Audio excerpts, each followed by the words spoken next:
Buenas noches a todos, gracias por su asistencia. Nos permitimos darle la bienvenida a nuestro webinar internacional de Clínica del Country, Clínica La Colina. En este momento me permito presentar al doctor Marco Duque, jefe del Departamento de Ginecología de nuestras clínicas. Doctor Duque, buenas noches. Hola, buenas noches a todos. Qué pena la demora, pero bueno, como siempre en estas cosas hemos tenido un poquito de eh, alteraciones en la conexión. Hoy tenemos este webinar internacional que realmente es una idea emprendedora de nuestro GICE de endocrinología ginecológica. Quería contarles un poquito la historia del departamento en el contexto del desarrollo de nuestro GICE. Desde hace unos 2 o 3 años decidimos dentro del departamento crear nuestra subespecialidad en la modalidad donde nosotros ejercemos nuestra práctica médica, que es privada, y para ello llamamos al doctor Camilo Rueda, que lidera un grupo bastante importante y reconocido de personas que están dedicadas a la endocrinología ginecológica, a la menopausia, a la adolescencia, que son líderes en todas estas áreas a nivel nacional e internacional. Ellos han venido desarrollando una gran actividad científica y académica, y dentro de todo este nuevo desarrollo de este año, tratamos de hacer este webinar internacional con las más reconocidas figuras de la endocrinología ginecológica en la adolescencia. Esperemos que nos acompañen todo este tiempo, que sea muy útil para ustedes realmente, y que podamos seguir estando en contacto y en el desarrollo de toda esta subespecialidad que para nosotros, desde el punto de vista del desarrollo del departamento y del desarrollo de la clínica, es muy importante. Quiero darle la palabra al doctor Camilo para que nos haga ya la introducción sobre el evento, sobre la presentación de nuestros expositores, no sin antes darle las gracias a ellos por estar a esta hora colaborándonos y acompañándonos en este evento. Muchas gracias. Muchas gracias, doctor Duque, por su presentación. A todos muy buenas noches. Para mí es un placer hoy darles la bienvenida a nuestro primer webinar internacional. Como bien decía el doctor Duque, dentro de la modalidad de práctica y de modelo de gestión que tienen las dos clínicas, tanto la Clínica del Country como la Clínica La Colina, que es una práctica eminentemente privada, el esfuerzo de un grupo multidisciplinario de especialistas en endocrinología ginecológica, hemos querido abrir incluso no solamente dentro del país, sino también todas las fronteras, al menos a nivel regional y en Latinoamérica, todos estos espacios de carácter académico que, primero que todo, nos nutran, pero segundo, que nos permitan tener los elementos de mayor validez en la práctica diaria de nuestra consulta. Y es por eso que este primer webinar internacional decidimos arrancarlo por una de las áreas que trabajamos en el grupo del GICE, que es la adolescencia. Más adelante tendremos los otros dos webinares a lo largo del año en endocrinología reproductiva y en climaterio. El grupo de hoy es un selecto grupo. Les decía yo antes de la cortinilla, es selecto grupo porque son 3 mujeres excelentes, profesionales, conferencistas, y bueno, arropadas por la dirigencia y federación de nuestro colega, el doctor Germán Salazar, quien quiero hacerle también una felicitación aquí en público por haber sido nombrado recientemente director del Comité Científico de la Asociación Latinoamericana de Endocrinología Ginecológica.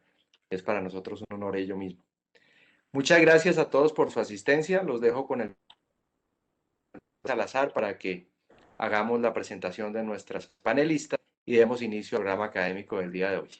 Adelante, doctor Germán. Muchísimas gracias, doctor. Buenas noches a todos, bienvenidos. Es un placer muy grande, muy honrado de contar con 3 panelistas tan importantes y 3 grandes amigas. Son la doctora Silvia Inés Armatori de Argentina, la doctora Selva Lima de Uruguay y la doctora Ángela Gómez de Colombia.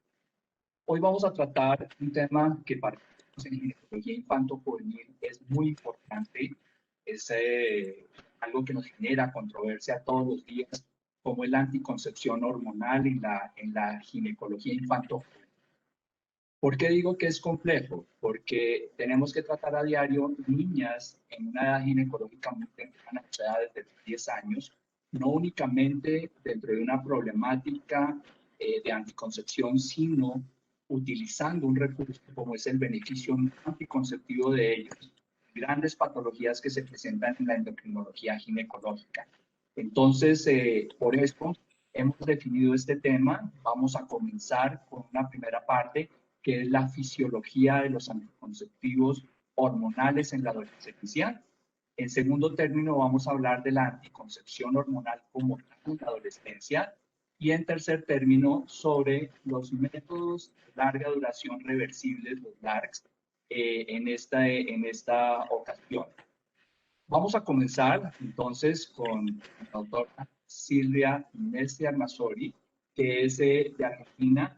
Ella es ginecóloga endocrinóloga, es ginecóloga infanto-juvenil y trabaja en el Servicio de Ginecología Infanto-Juvenil de la Universidad de Buenos Aires. Silvia Inés, bienvenida. Gracias por estar esta noche con nosotros. Entonces te cedo la palabra, por favor, adelante. Perdón, aclaro una cosa. Es muy importante que nos comiencen a enviar por el chat las preguntas, las dudas que ustedes tengan, porque al final vamos a tener una sesión de preguntas donde vamos a aprovechar para solucionar todas esas dudas, todas esas inquietudes y sobre todo diría yo también de quitar todos esos mitos y esos temores que tenemos con respecto al uso de hormonas en la adolescencia. Entonces, Silvia Inés, muchísimas gracias. Ahora adelante.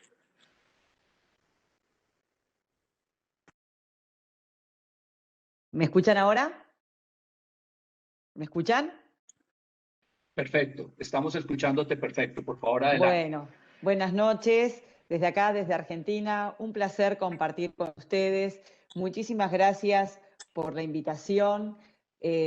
Felicito a los organizadores por este evento tan importante y sobre todo por lo inteligente del temario. A mí me han convocado para hablar de un tema que suele ser aburrido para la mayoría. Hablar de los temas de la fisiología suele ser aburrido, pero mi desafío esta noche es justamente mostrarle lo interesante que resulta conocer algunos temas de la fisiología, justamente para entender mejor lo que hacemos en nuestra práctica diaria. Si me permiten un momento. Bien, entonces les decía, y cuando hablamos de fisiología, nos referimos habitualmente a la función de un organismo, de un órgano, de un tejido, pero no estamos hablando de una sustancia. Por lo tanto, me tomé el atrevimiento de hacer un cambio sutil en el título de la presentación y yo les preferiría hablar del impacto de la anticoncepción y específicamente de la anticoncepción hormonal en la fisiología de esa compleja población de organismos que son los adolescentes. Y hablo con conocimiento de causa porque en este momento tengo a 3 adolescentes conviviendo conmigo. Entonces, encarado así el tema, cualquiera de ustedes con espíritu crítico me podría decir, pero bueno, la anticoncepción hormonal funciona diferente en las mujeres adultas de lo que lo hace en las adolescentes. La verdad es que no, la verdad es que el mecanismo de acción es igual en las adultas que en las adolescentes y es la inhibición de la ovulación. Pero justamente el efecto que produce esa inhibición de la ovulación, el efecto antigonadotrófico y el hipoestrogenismo, es lo que puede impactar de diferente manera en la población adolescente. Por lo tanto, en estos próximos minutos que me quedan, me gustaría que hiciéramos un análisis de lo que puede interferir el uso de anticonceptivos, si es que sí o no, de manera positiva o negativa, comprometiendo la fertilidad, comprometiendo en el alcanzar el tamaño de la talla o alcanzar el pico de masa ósea, lo que puede afectar a nivel de la síntesis hepáticas de proteína el uso de anticonceptivos, y si me quedara 1 o 2 minutos, hablar de algo que no está muy entendido asociado a la fisiología, pero que a todas las adolescentes y a sus madres les preocupa, es si la anticoncepción hormonal genera un aumento de peso. Avancemos. Hace más o menos 60 años, cuando aparecieron las pastillas, había una preocupación de que esta inhibición crónica de la ovulación pudiera generar a largo plazo trastornos ovulatorios y problemas de la fertilidad. Pues bien, les digo que esta situación ha sido ya saldada desde hace varias décadas. Se sabe perfectamente que las pastillas no afectan a nivel reproductivo, que el hecho de haber usado anticonceptivos no compromete la fertilidad. La recuperación de los ciclos ovulatorios es casi en el 98-99% dentro de los primeros 2, como mucho 3 meses de haber finalizado las pastillas. Si bien está descrito el cuadro de amenorrea post-PIL, es muy raro. Algunos hablan del 0,5, 2,5% de las pacientes. Y no está descrito que el uso de anticonceptivos orales en la adolescencia genere más incidencia de amenorrea hipotalámica o de insuficiencia ovárica prematura. Pero atención, algunos ginecólogos administran frente a las primeras irregularidades posmenárquicas anticonceptivos orales y lo dan durante unos meses con la intención de corregir esa irregularidad menstrual y después lo suspenden y está la muchacha adolescente nuevamente con esas irregularidades. Ahí lo que hay que tener presente es que la tasa de anovulación en el primer año, eventualmente en los 2 primeros años de edad ginecológica, puede llegar a ser hasta el 50%, con lo cual al suspenderlo es claro que va a estar tan irregular como era antes de tomar esas pastillas. La otra cuestión importante es sí sobre el hueso. Y una de las preocupaciones es si la administración de esteroides exógenos en la adolescencia podrían causar el cierre prematuro de las epífisis y de esa manera impedir al adolescente alcanzar el desarrollo completo de su talla. Y esto lo sabemos perfectamente bien los ginecólogos porque sabemos que con el aumento de los estrógenos a partir de la menarca se acelera la osificación de los cartílagos. Les dejo la más absoluta tranquilidad que la dosis de estrógeno de los anticonceptivos que utilizamos actualmente de baja dosis está muy por debajo de la dosis requerida para el cierre de los cartílagos. Entonces, no nos tenemos que preocupar porque no va a afectar el alcanzar la talla que estaba predestinada la mujer. La baja dosis de estos anticonceptivos no va a producir una disminución de la talla final. Algo un poco más complejo es el tema de la relación entre los estrógenos y la masa ósea. ¿Afectan los anticonceptivos la ganancia, el pico, llegar al pico de masa ósea? Acá hay un primer concepto importante. La masa ósea está determinada en un 80% genéticamente. Nosotros podemos actuar sobre el 20% restante, sobre todo actuando sobre los hábitos, sobre el estilo de vida, los factores que definen el estilo de vida. Y aquí sí es fundamental enfatizar la importancia de la ingesta de lácteos, del aporte de calcio y vitamina D durante la infancia, durante la adolescencia, de controlar otros factores como la actividad física. Y sí en la adolescencia especialmente, acá sí es donde se empieza a estudiar el impacto de los anticonceptivos, tanto los anticonceptivos combinados con estrógeno como los que tienen solo gestágeno, pero no menos importante es el papel del alcohol también y del tabaco. Y acá sí me permito 2 minutos para repasar algo de la fisiología del hueso. Ustedes recuerdan que el hueso no es una roca, algo un tejido inerte, al contrario, es muy activo y todo el tiempo están conviviendo estos procesos de formación y de reabsorción. En realidad, durante la etapa prenatal y durante las 2 primeras décadas de vida, predominan los procesos de formación, lo que se llama el modelado óseo. De hecho, el 95% de la masa ósea se adquiere hasta los 16 años, más o menos a los 3 años después de la menarca, en el caso de las mujeres. Y el 99% de la masa ósea se logra a mediados de la tercera década, alrededor de los 25 o 26 años. Por eso es tan importante reconocer si un factor pudiera estar actuando en esta etapa porque podría tener implicancias más adelante. Y desde el punto de vista histológico, el hueso, cuando yo estudiaba en la facultad hablábamos nada más que de osteoblastos, osteoclastos, la matriz mineralizada, pero no mucho más. Hoy el conocimiento del hueso es un tejido absolutamente complejo, ya conocemos esta estructura básica multicelular en donde conviven un montón de células de diferentes estirpes, se diferencian osteoclasto, osteoblasto, considerando con otras, conviviendo con otras, y un montón de moléculas, inclusive las hormonas y entre ellas el estrógeno, regulan estas células la diferenciación hacia osteoblasto o hacia osteoclasto y es lo que define un poco la ganancia. Los procesos de formación y de resorción ósea no son procesos independientes, son procesos íntimamente acoplados, que están regulados, como decía, por diferentes moléculas, y se puede decir que más o menos cada 10 años en el hueso adulto se renueva absolutamente toda la masa ósea. Y desde el punto de vista anatómico, saben bien, todos sabemos que hacia la pubertad se producen cambios importantes en la estructura, es decir, el tamaño, la forma y en la estructura de ese hueso que de alguna manera va adquiriendo, hace lo que adquiera la resistencia ósea. Y cambian las dimensiones del hueso, se engrosan las diáfisis de los huesos, esto a partir de, y sobre todo en las mujeres, por acción del estrógeno, a partir de la posición de tejido óseo sobre la superficie, sobre el periósteo. Y disminuye, los estrógenos también disminuye la resorción endocortical, lo cual se interpreta de esta manera que este hueso tan gordito sea un reservorio de hueso y de calcio para que frente a un eventual embarazo, frente a la remodelación ósea endocortical, se pueda administrar, pueda salir a la circulación una gran cantidad de calcio. Sin embargo, no es tan sencillo y hoy se sabe que es bastante complejo el efecto de los estrógenos sobre el hueso y en especial en la pubertad. Tiene un efecto bifásico porque en los inicios de la pubertad, en la pubertad temprana, cuando los niveles de estrógenos endógenos son bajos, ahí el estrógeno actúa estimulando la acumulación ósea sobre el periósteo.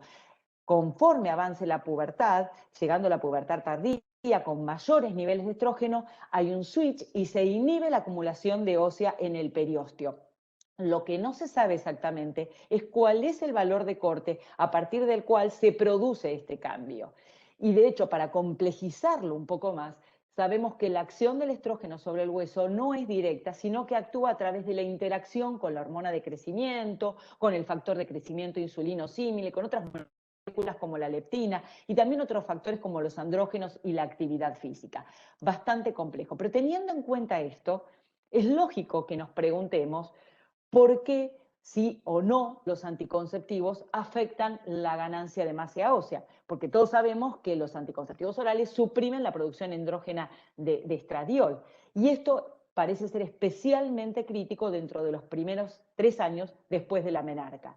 Inclusive se ha propuesto que algunos anticonceptivos pueden afectar más que otros, los de 20 afectarían más que los de 30 microgramos de etinilestradiol. ¿Es realmente así? Bueno, miremos, ustedes saben, o sea, todos sabemos que realmente disminuye, pero ¿cuánto disminuye en concreto los niveles de estradiol en la circulación cuando una mujer consume anticonceptivos orales, tanto de 30 o de 20 microgramos?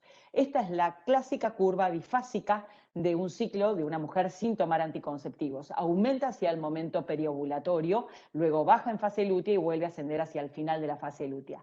Sin embargo, cuando una mujer está tomando anticonceptivos orales, los niveles estrogénicos están planchados, diríamos en Argentina, están con los niveles de fase folicular temprana y así se mantienen a lo largo de todo el ciclo. Puede haber un ligero aumento durante el intervalo libre de hormonas. Cuando la mujer suspende el anticonceptivo y recupera su ciclo ovulatorio, vuelve a adquirir esta curva bifásica. Entonces uno podría preguntarse, esta falta de este pico, de estos días donde el estrógeno está más alto, ¿podría ser responsable de una menor ganancia de masa ósea? Bueno, esto se lo preguntaron hace ya varios años, en la década del 90, varios autores hicieron estudios sobre esto en adolescentes y la verdad es que los resultados no fueron concluyentes. Algunos estudios mostraban que no afectaban, mientras que otros efectivamente sí afectaban más. Sin embargo, en la última década, los últimos estudios hechos en población adolescente claramente muestran que sí hay una menor ganancia de masa ósea asociado al uso de anticonceptivos orales en la adolescencia.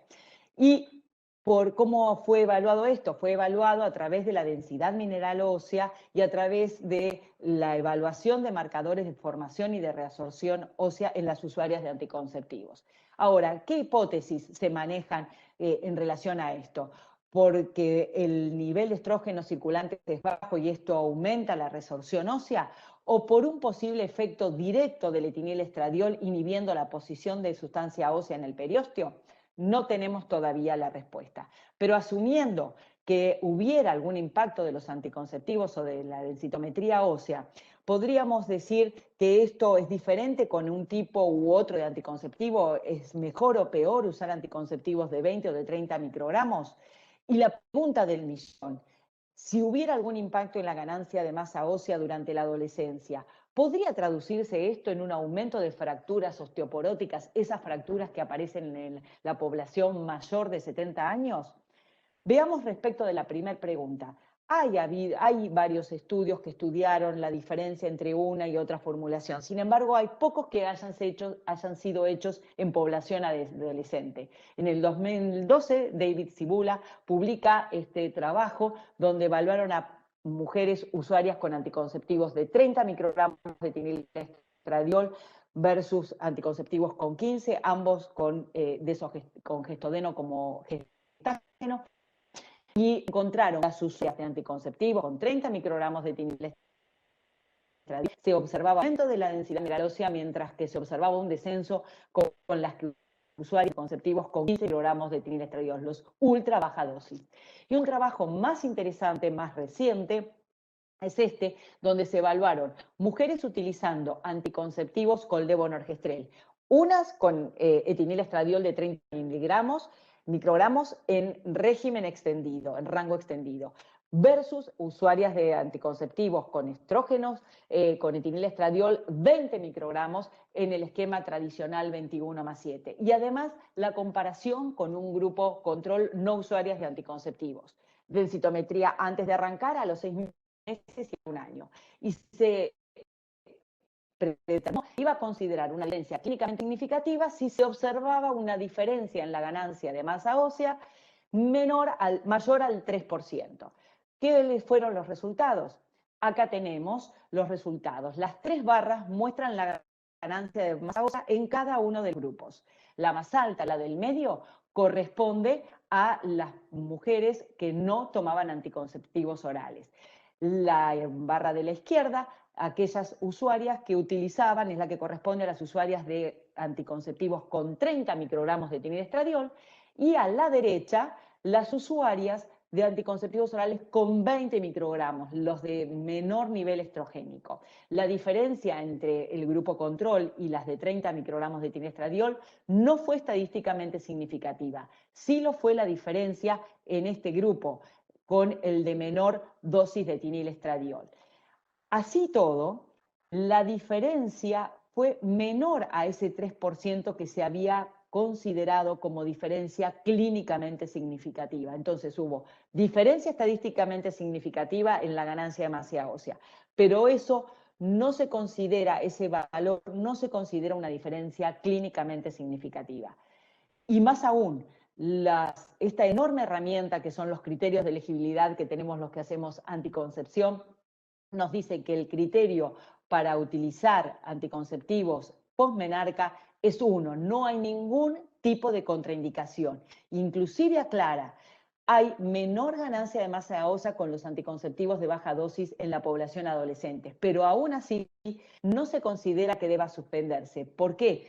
Porque la densidad ósea es un marcador subrogante de riesgo de fractura, pero en la mujer postmenopáusica. Todavía no está definido que la densidad sea un marcador subrogante de riesgo de fractura en la segunda década de la vida o a futuro. Entonces, se pueden seguir usando. Distinta es la situación para la medroxiprogesterona, el gestágeno más estudiado como gestágeno solo. Ya en el 2004 la FDA había sacado un warning limitando su uso debido a este efecto sobre el hueso. Sabemos que la pérdida del hueso ocurre principalmente durante los primeros 2 años de uso, pero afortunadamente puede ser revertida al suspender el acetato de medroxiprogesterona. Por lo tanto, las principales organizaciones de salud en el mundo, como la Organización Mundial de la Salud, no han restringido el uso de la medroxiprogesterona y de hecho sugieren eventualmente suplementar con calcio a las usuarias de este método anticonceptivo. Pasemos al tema, tratando de ser muy rápido porque me queda poco tiempo. El efecto a nivel hepático de los estrógenos, la síntesis de proteínas. ¿Y por qué lo digo? Esto es igual en adolescentes que en adultas. ¿Por qué? Porque las adolescentes tienen el problema del acné. Y entre las proteínas que estimula los estrógenos está la proteína transportadora de esteroides sexuales. Si aumenta esta proteína, disminuye la fracción de andrógenos libres porque aumenta la fracción ligada. La fracción de andrógenos libres es la fracción biológicamente activa. Entonces, por este mecanismo, todos los anticonceptivos tienen un efecto beneficioso sobre los síntomas de hiperandrogenismo, tanto en la mujer que tiene hiperandrogenismo o en una mujer que tiene andrógenos normales. E incluso el gestágeno actúa sinérgicamente al inhibir la secreción de LH porque disminuye la síntesis de andrógeno a nivel de las células de la teca en el ovario. Como aquellos gestágenos que tienen un perfil antiandrogénico actúan antagonizando el efecto de los andrógenos y además inhiben a nivel del folículo epidérmico alfa reductasa que de transformar la testosterona en ese andrógeno tan potente que es la dihidrotestosterona. Por este mecanismo baja el nivel de andrógeno, se antagoniza el nivel de los andrógenos y por lo tanto cualquier anticonceptivo resulta útil, aún en la mujer que no tiene andrógenos elevados, para reducir el acné.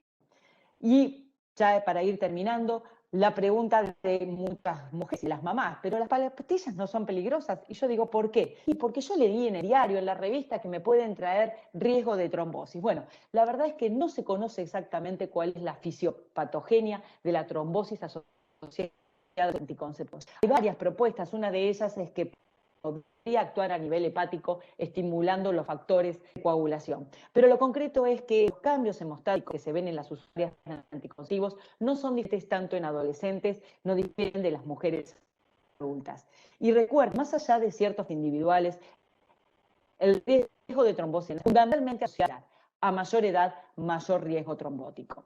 Y para terminar, algo que todavía no se conoce bien cómo es el mecanismo en cuanto a la fisiología, pero le preocupa a cualquier adolescente. Nosotros cuando indicamos un anticonceptivo al adolescente, nos preocupa si lo va a tomar adecuadamente, qué efectos adversos le pueden llegar a tener, pero a la mujer adolescente le preocupa, ahora voy a engordar. Y bueno, ¿qué dice la bibliografía de esto? Muchos trabajos publicados, en general, pobre calidad metodológica, anticonceptivos orales combinados, efectos sobre el peso. No se puede decir que no hay una evidencia que apoye una asociación causal entre el uso de anticonceptivos orales o incluso sobre parches anticonceptivos y el cambio de peso. Pero atención, que si uno mira algunos estudios, se puede llegar a encontrar que sí hay un aumento de peso en aproximadamente 1/3 de las usuarias. Y recuerden que es importante avisar a las chicas que van a informar de esto, por más hay que considerar que en esta etapa de la vida hay un aumento de peso normal, físico, en los primeros años de vida reproductiva. Ahora, con anticonceptivos de gestágeno solo la situación es un poco distinta. Hay varios, hay también una revisión del año 2016 de la base de datos Cochrane, con más de 11.000 pacientes, donde la mayoría de los estudios son sobre acetato de medroxiprogesterona de depósito.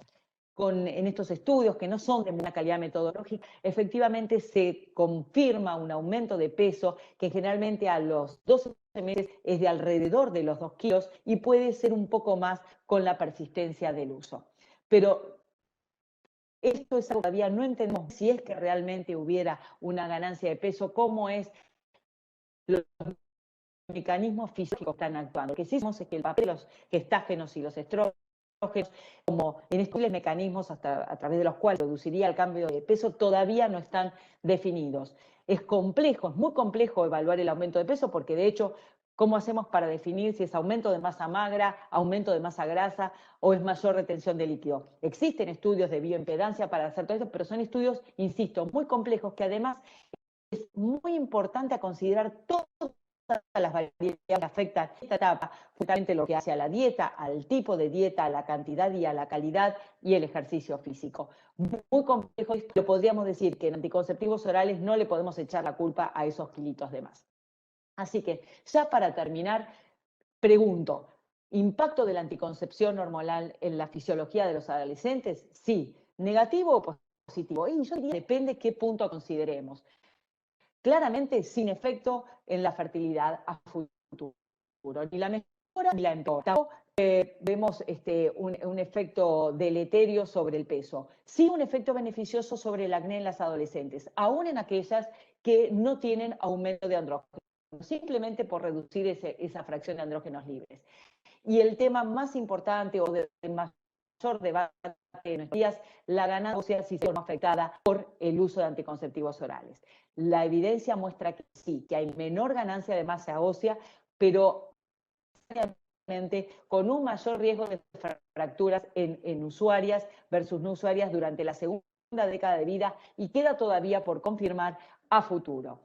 No hay ningún al día de hoy ni criterio de elegibilidad que contraindique el uso de anticonceptivos en relación a la edad por este punto en particular. Y sí es cierto que hay un efecto negativo del acetato de medroxiprogesterona, sobre todo con el uso crónico, y que parece poder ser reversible al sujeto. Pero yo creo que el concepto final sea que puede afectar sobre la fisiología, pero recuerden que es una excelente forma de anticoncepción, excelente con muchos otros efectos beneficiosos no contraceptivos, y cualquiera de estas cosas que podemos llegar a ver como por potencial perjuicio, y en el caso específico del hueso, cualquier embarazo, especialmente los no planificados, van a tener un impacto negativo sobre la densidad mineral ósea mucho mayor que la que podría llegar a generar un embarazo. Así que, bueno, muchas gracias por todo y me despido esperando posteriormente las preguntas.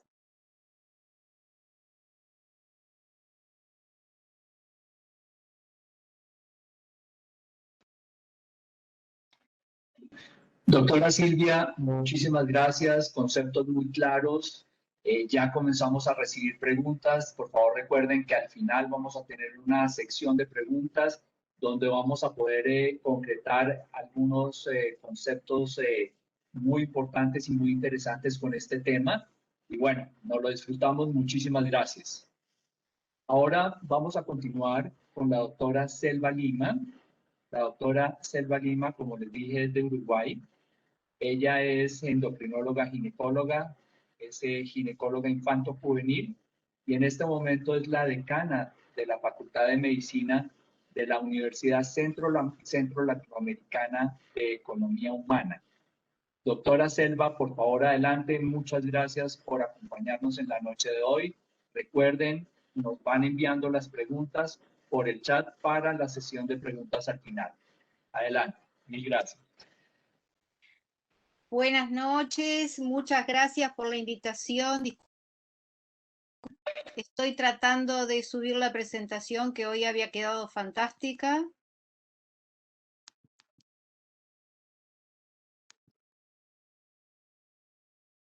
Un minuto. Sí, doctora, la vemos en pantalla en blanco.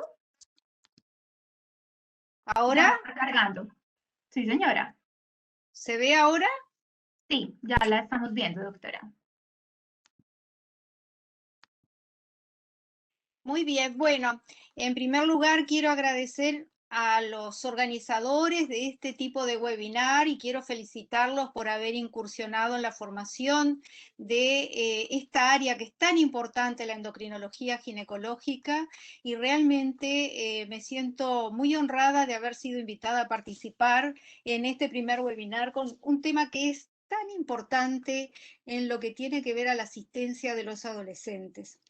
La anticoncepción es una herramienta, como dijo el doctor Salazar, sumamente importante. Pretendemos evitar un embarazo, pero además con la anticoncepción hormonal también podemos elaborar estrategias terapéuticas que son muy importantes. Vamos a ver si puedo seguir. Como podemos ver acá en esta publicación bastante reciente, con respecto a lo que ha ocurrido con respecto al embarazo adolescente en los diferentes continentes, digamos, Latinoamérica tiene desgraciadamente una incidencia del embarazo adolescente que es sumamente alta, pero que a lo largo de las décadas, quizás por la educación, por la información, por mayores oportunidades en cuanto al acercamiento a los métodos anticonceptivos, se ha logrado un descenso, como ven ahí, del 81 al 60%, ¿verdad?, de lo que es la fertilidad en estas chicas. Y esto se debe indudablemente a la información y a la educación, dado que un porcentaje cada vez mayor de las jóvenes o de los jóvenes usan anticoncepción en sus primeros encuentros sexuales. Elemento sumamente importante, pero que aún debemos seguir trabajando en la educación y en la formación en este aspecto, en lo que tiene que ver a la salud sexual y reproductiva de los jóvenes. Entonces, cuando a la consulta nos llega una chica, porque yo soy ginecóloga y vemos chicas, que viene solicitando anticoncepción o que viene con un motivo de consulta, nosotros tenemos siempre que tratar de preguntar qué pasa con la anticoncepción. Y en esta charla voy a hacer una disertación práctica de lo que nosotros podemos ver todos los días. Tenemos que saber conocer muy bien la motivación que tiene la chica para el uso del método anticonceptivo, que va a ser capital al momento de adherirse al método. Y eso es lo que va a generar el buen logro del objetivo, que es evitar el embarazo. No solamente la motivación, es bien importante valorar el medio socioeducativo de la joven. Esto es un aspecto capital y sobre todo los objetivos a futuro que pueden tener estos jóvenes, donde yo tengo varias consultas en distintos centros donde vemos que en algunos lugares todavía están muy lejanos con respecto a pensamiento futuro, y mientras que en otros medios los adolescentes ya por el estímulo que tienen se pueden proyectar y saben que tienen que evitar el embarazo. O sea que son varios medios, varios escenarios diferentes donde nosotros tenemos que prestar atención al momento de hacer una indicación. Y lo que digo acá, el método más efectivo y que genera mayor adherencia es el que es más fácilmente disponible para esa joven que busca anticoncepción. Que les tenemos que informar acerca de la efectividad de los métodos. Nosotros sabemos que la anticoncepción hormonal y sobre todo la anticoncepción hormonal oral tiene un índice de PrEP teórico que es 1, mientras que en la práctica es otro, hay mucho mayor pérdida de esa efectividad debido a las condiciones en que se usan. Tenemos que informar de la seguridad. Nuestros adolescentes son inteligentes y se preocupan por todo eso y tenemos que lograr la aceptabilidad del método que están usando en una conversación clara con ellos.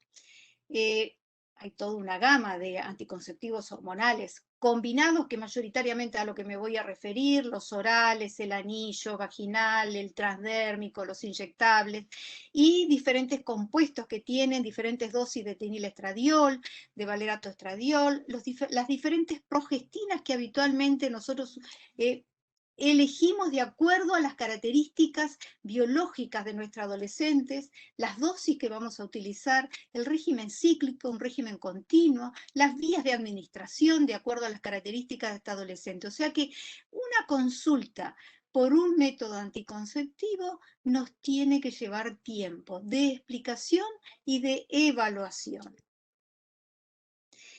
El mecanismo de acción ya lo explicó muy bien la doctora Ciarmatori, ¿verdad? En general producen una anulación de la función ovárica, sustituyen la función ovárica básicamente, también actúan a nivel del moco cervical, espesando el moco cervical, y alteran también a nivel del endometrio. Hay algunas consideraciones que nosotros tenemos que tener en cuenta. Uno de ellos es la edad. Y bueno, ahora vamos a ver por qué la edad nos preocupa. A mí me preocupa fundamentalmente porque trabajo con un grupo que se dedica a osteoporosis, por lo tanto la edad y el inicio de los anticonceptivos hormonales me preocupa. Pero es bien importante porque la edad permite hacer una selección del tipo de método que nosotros vamos a indicar dentro de lo que es la anticoncepción hormonal.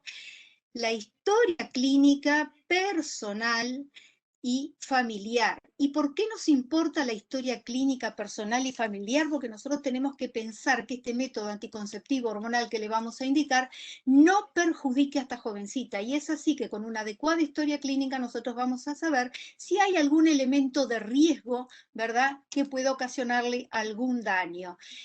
Y No cuesta absolutamente nada y es mandatorio el examen clínico, registrar el índice de masa corporal de esa joven y registrar la tensión arterial.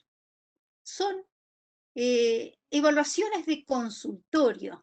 En pacientes jóvenes y habitualmente sanos, nosotros no necesitamos más que esa entrevista, ¿verdad?, para prescribir un método anticonceptivo. Con respecto a la edad cronológica y la edad ginecológica. ¿Y por qué la edad ginecológica?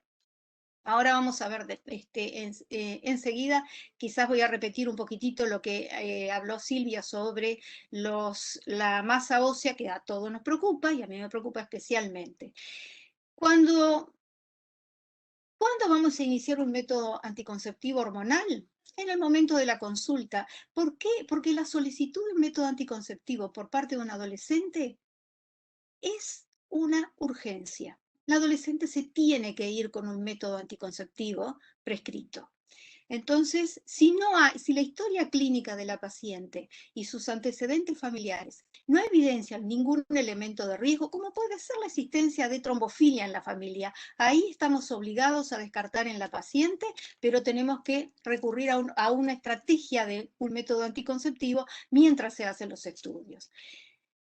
Siempre recomendar además el método de barrera, el preservativo. ¿Por qué? Porque tenemos que enseñar que el método anticonceptivo hormonal va a evitar un embarazo, le va a corregir de pronto algunas alteraciones que la pueden estar molestando, como vamos a ver después, pero no evita las enfermedades de transmisión sexual y eso es muy importante que lo tengan en cuenta. Lo pueden empezar en cualquier momento del ciclo. Sí insistir en el uso del método de barrera, sobre todo en esos primeros ciclos. Si no tiene apuro porque está programando su inicio de actividad sexual, lo ideal es el primer día de menstruación. ¿Qué tipo de compuesto? Bueno, tenemos los compuestos cíclicos, ¿verdad?, que son 21-7, 24-4, 26-2, o el régimen extendido, que en mi país no existe una presentación con un régimen extendido prolongado, entonces muchas veces lo hacemos en forma artesanal. Los compuestos que vienen con 21 pastillas activas los extendemos a 3 ciclos en forma continua. En el tercer ciclo hace el descanso de 7 días, luego reinicia por 3 meses, vuelve a hacer el descanso de 7 días y así lo que le aseguramos a la chica son que solamente va a tener 4 sangrados al año, con lo cual eso es extremadamente importante porque es muy valorado el no tener que andar pendiente de las menstruaciones todos los meses y no genera ningún tipo de trastorno. Y luego, de acuerdo a las características biológicas de esa chica, vamos a elegir la forma oral, la transdérmica, la vaginal o la parenteral.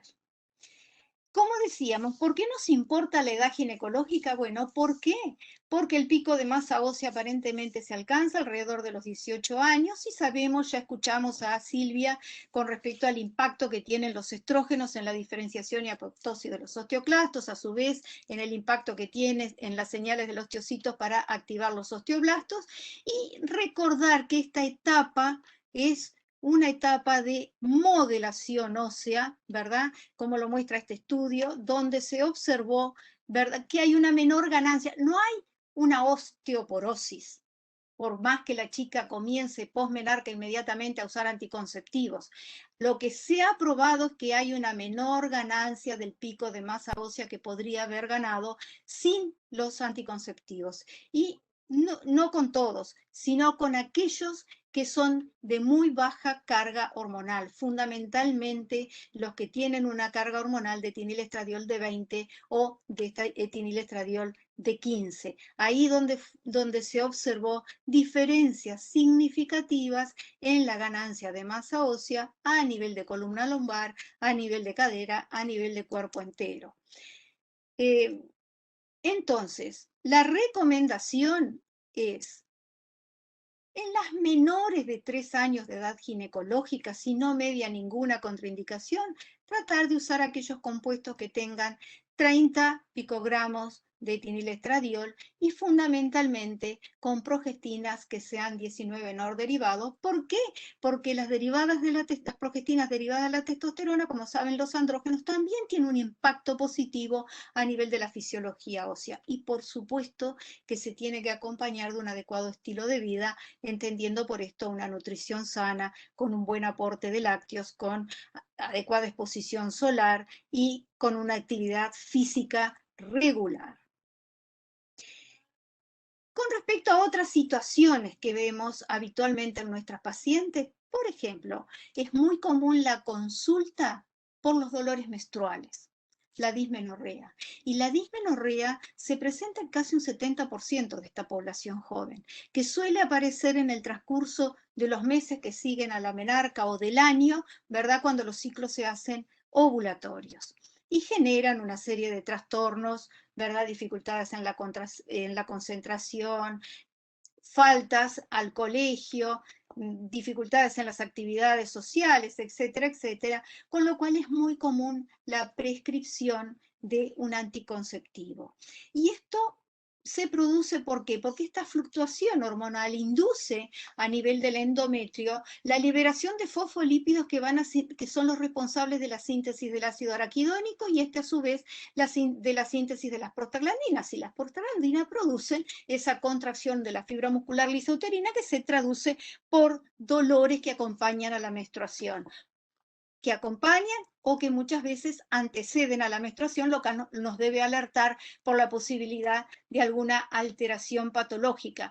Y muchas veces, sin valorarla demasiado, le indicamos un método anticonceptivo que produce un endometrio estable y donde esta síntesis de prostaglandina y de leucotrienos disminuye muchísimo, con lo cual se corrige o se disminuye mucho el dolor menstrual. Pero cuidado, la dismenorrea hay que valorarla, porque la dismenorrea persistente, a pesar del tratamiento, puede estar indicándonos que hay una causa patológica detrás de ella y que nosotros la hemos obviado pensando que son dolores habituales que suelen tener las jovencitas. Y una de las causas importantes que habitualmente es de diagnóstico tardío es la endometriosis. Muchas veces se diagnostica 3 o 4 años después de haber empezado la patología y muchas veces en el consultorio de adultos de fertilidad cuando la joven no logra la concepción.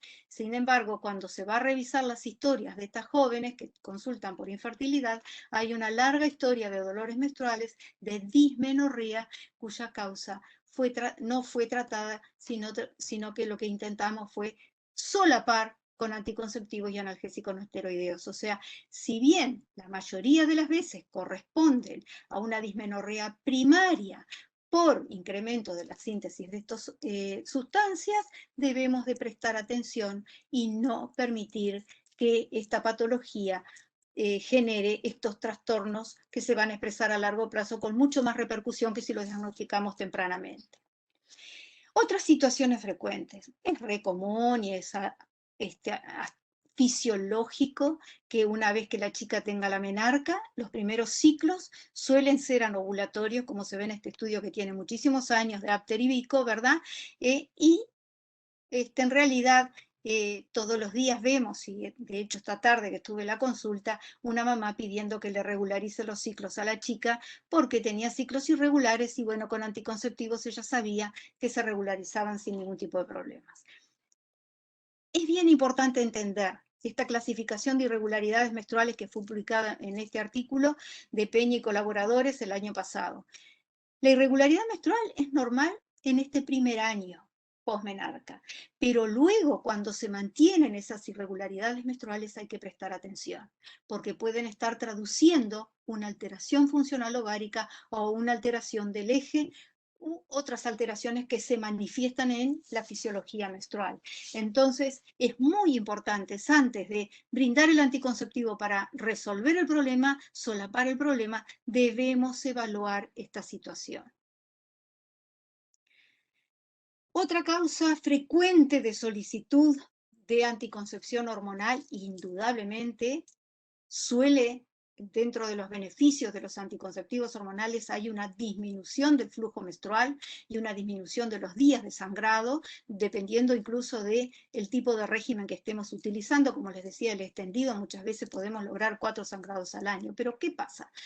El sangrado uterino excesivo puede ser un evento fisiológico en esta jovencita, pero hay hasta un 37% de desórdenes hematológicos que lo tenemos que tener en cuenta.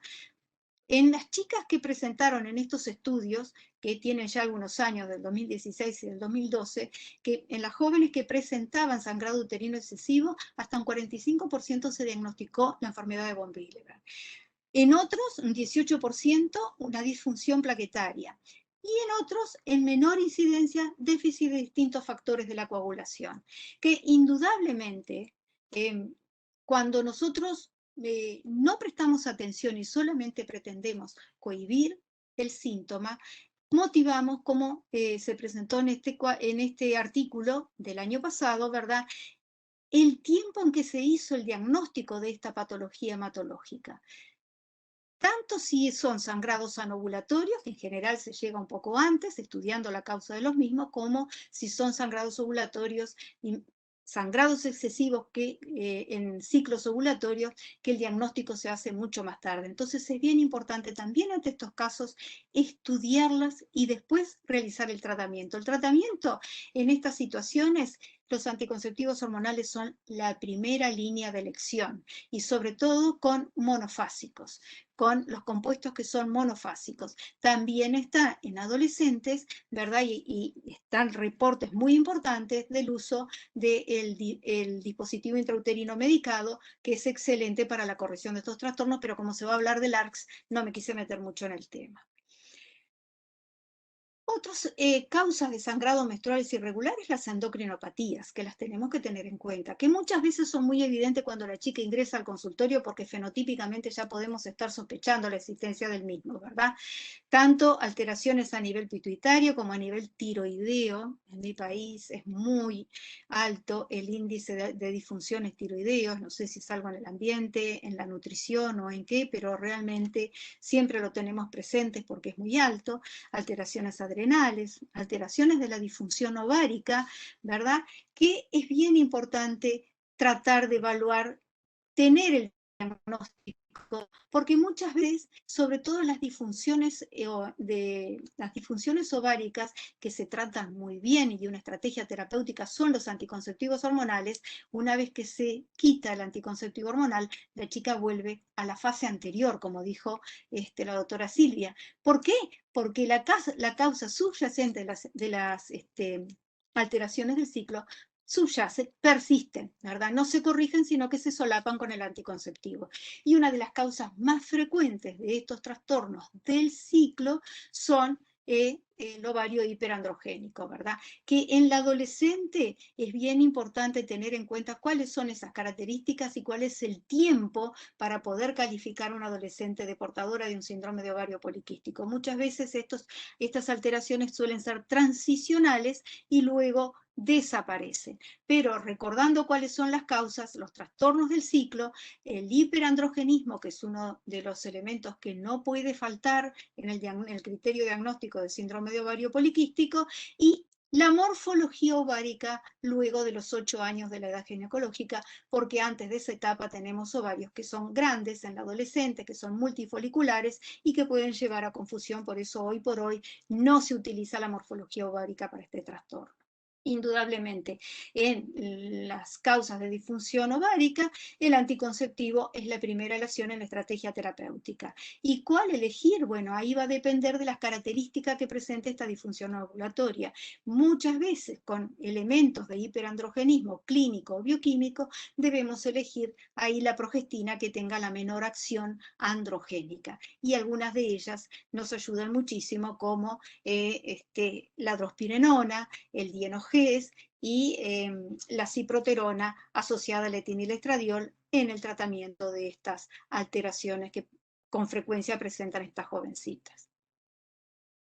Otra queja que puede aparecer con el uso de anticonceptivo hormonal es la disminución de la libido. Como vemos, a nivel hepático aumentan la síntesis de SHBG, la globulina transportadora de esteroides. Entonces, indudablemente, hay menores esteroides y sobre todo menor andrógeno circulante, y aparentemente el andrógeno, como siempre decimos, la hormona de la picardía, puede estar en el juego de esa disminución de la libido, y también por la disminución del eje hipotálamo gonadal y adrenal podría tener algún impacto, si bien esto es bien controvertido, y muchas veces lo que hacemos para corregir esto es conversar mucho con la chica, hablar de todos los factores que intervienen en lo que es el ejercicio de la sexualidad y tratar de utilizar un gestágeno derivado con cierta acción androgénica si no hay ninguna contraindicación para ello, de manera de resolver la situación.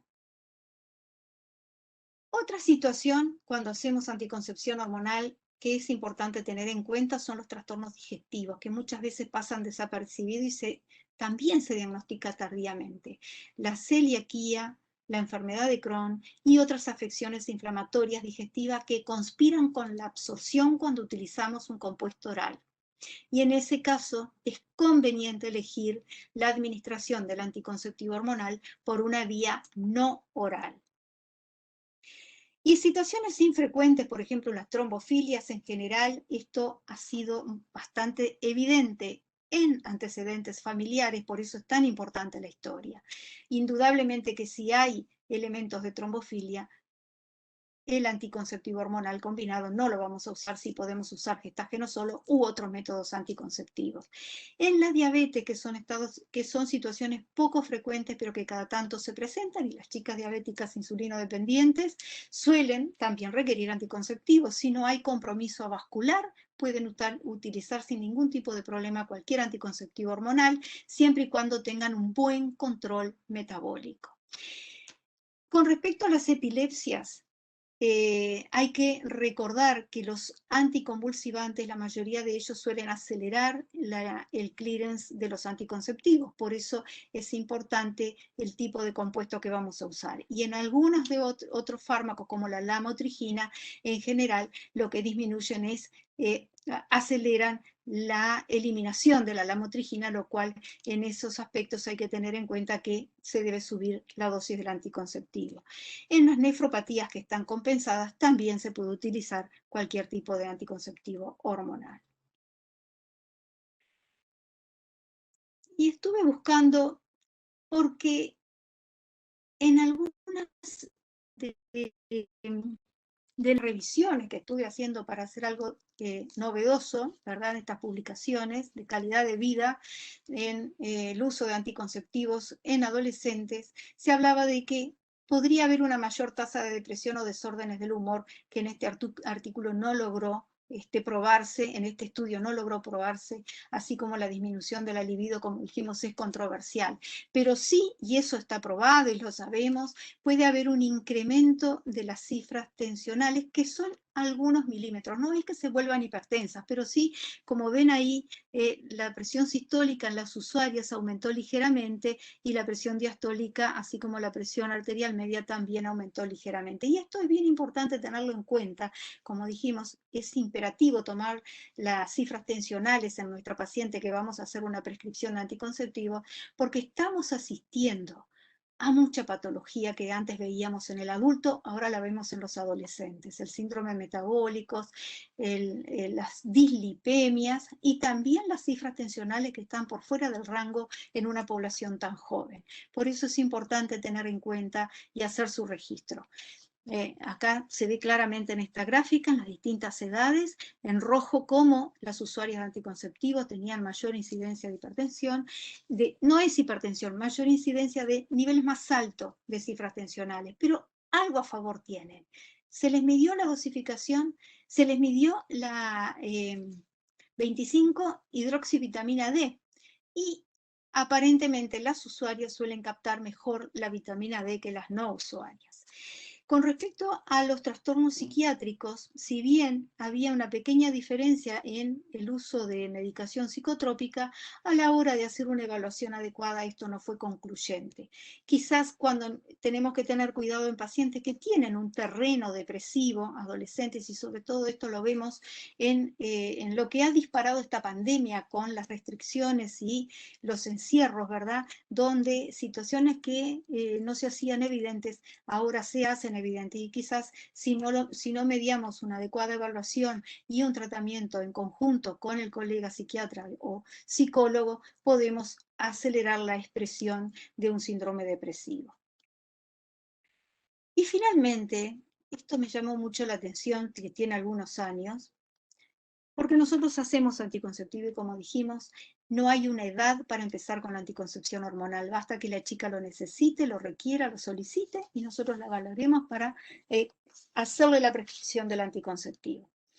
Pero tenemos que valorar muy bien cuál es el impacto que estamos creando en esa jovencita. Y vean ustedes que entre los 15 y los 19 años hay cambios organizacionales a nivel neuronal y sus vías de conexión y una realineación de las vías de función ejecutiva. Por lo tanto, nosotros tenemos que tener muy claro qué impacto tenemos en las funciones cognitivas y organizativas de estos jóvenes, por lo que me vuelvo a adherir a usar un compuesto hormonal en las más pequeñas, en las de más baja edad ginecológica, que tengan una mayor carga hormonal, que las cargas hormonales siguen siendo bajas porque son los máximos de 30 etinilestradiol, para lograr que tenga una adecuada madurez desde el punto de vista neurocognitivo. Como dice, está demostrado en este estudio, la adolescencia es un periodo sensible para los efectos de las hormonas en el cerebro y en el comportamiento.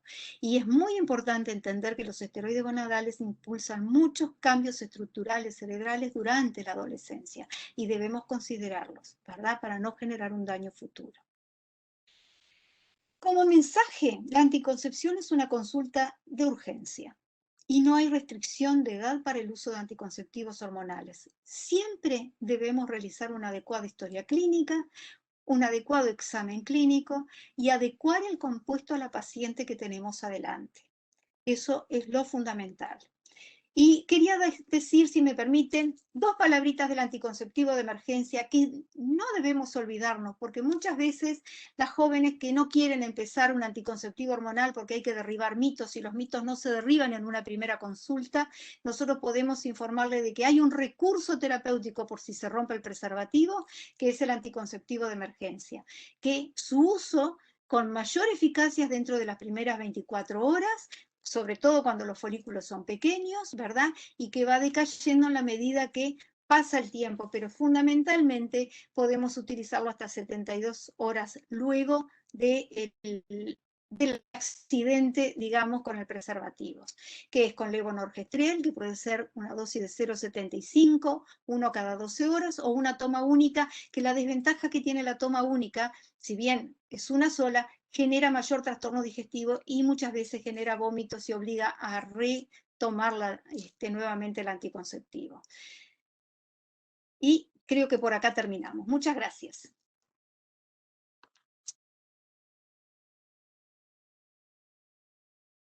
Esta es una imagen de mi ciudad de Montevideo, ya les pondré otra imagen de Punta del Este, donde está mi facultad, para esperarlos con muchas ganas de poder compartir presencialmente por acá. Muchísimas gracias, doctora Selva. Como siempre, excelente la presentación.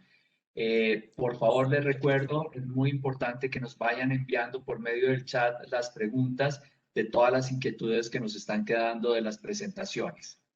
Vamos a continuar con la doctora Ángela Gómez. La doctora es ginecóloga de la Clínica del Country y trabaja dentro del grupo del GISE de Endocrinología Ginecológica de la Clínica del Country, Clínica de la Colina. Doctora Ángela, bienvenida. Ella nos va a hablar de los LARCs en adolescencia. Entonces, por favor, adelante. Muchas gracias. Muchas gracias. Buenas noches para todos. Para mí es un honor poder estar aquí con ustedes y compartir este espacio. Bueno, muy bien. Como lo decías, vamos a hablar de un tema que es un reto, porque es un reto volverlo una realidad. que es el uso de la anticoncepción de larga duración en adolescentes. Como lo hemos mencionado en las charlas anteriores, ¿por qué es importante lograr un método anticonceptivo altamente eficaz en la población adolescente? Sabemos que aproximadamente el 50% de los embarazos en adolescentes no son deseados, planeados. En adolescentes latinoamericanas estas tasas son mayores del 60%. Más del 50% de estos embarazos pueden terminar en abortos inducidos y para dar un ejemplo, aquí en Colombia, aproximadamente 1 de cada 5 adolescentes está embarazada o está embarazada alguna vez.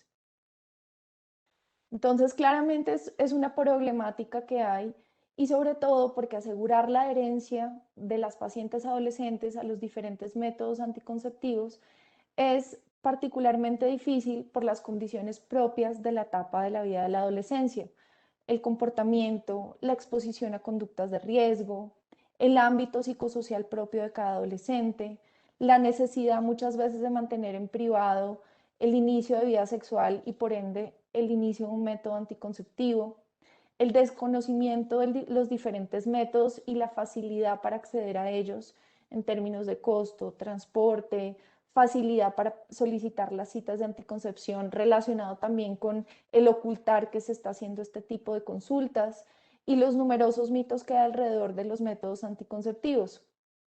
Es por esto que el método ideal en adolescentes debería ser altamente eficaz para que una vez la paciente lo tenga, no se quiera despegar de él, que le permita mantenerlo en privado, que sea duradero por la misma razón, que le genere pocos efectos adversos y que sea de fácil acceso para iniciar.